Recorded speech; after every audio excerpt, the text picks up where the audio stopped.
The day started with an interactive event exploring how the GEF projects can be linked to the Sustainable Development Goals, which together with the Paris Accord sets the scene for the foreseeable future.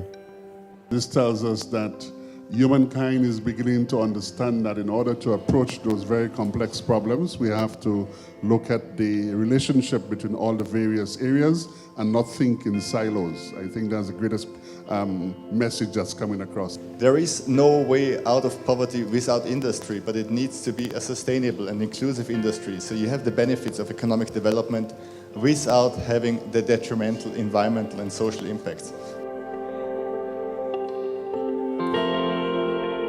If we work together, I think we can win the race against the time, but we cannot wait too long. We have to act now and today. Afterwards, interactive water management pillar sessions followed. Engaging with the private sector regarding water stewardship programs was explored. I think there's a lot of interest in private sector engagement in water stewardship.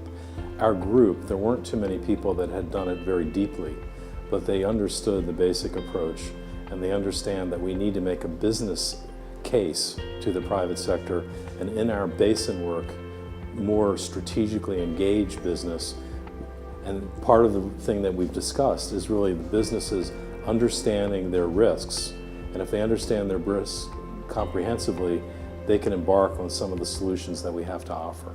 Results from the Groundwater Governance Project to raise awareness around this vital resource were shared. This is a hypothesis which in future projects we are trying to see if it is hydrologically valid.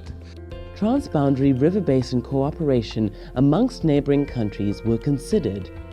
The importance of indicators in monitoring water systems were highlighted.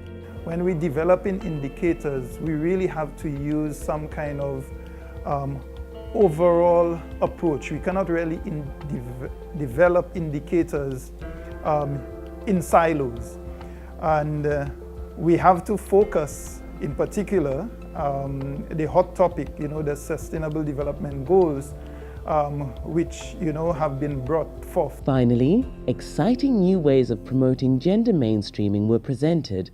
One of my male colleagues from IBMI came along and the engineer kind of jumped on him and said, "Look, gender and irrigation.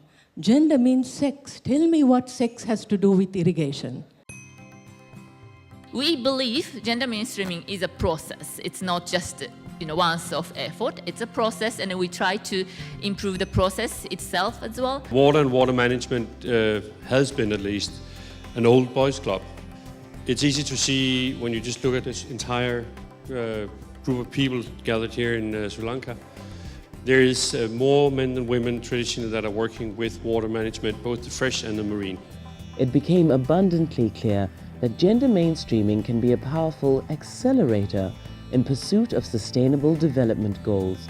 We have developed participatory methodologies that actually involve local community members in themselves planning out what their project will look like. These are simple methodologies. There is one called the Almanario that is in use in Guatemala, specifically by indigenous women, in planning out the calendar of activities that they wanted to do, what was the problem that they were trying to identify, and what are the solutions that they are going to implement.